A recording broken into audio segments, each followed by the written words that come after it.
verge of financial crisis. Tonight, the mayor of a North County town says they don't have enough money to pay their bills. On top of that, they're blaming the mayor for a staffing shortage. This is happening in Bell Fountain Neighbors, which is about 20 minutes north of downtown St. Louis. Tonight, Deon Broxton is digging into both sides of that argument and what it'll take to keep the city afloat. We as the citizens, we're tired.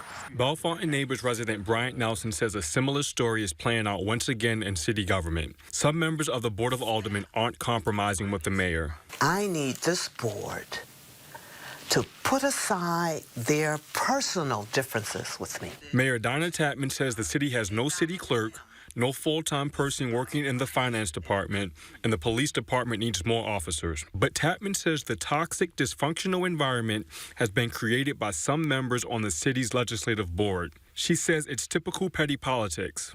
If it can be seen as if the mayor is not doing her part, and the board is trying to pull another way. The mayor says she even proposed using emergency powers to hire a new accountant to assist with ongoing audits due to decades of mismanagement.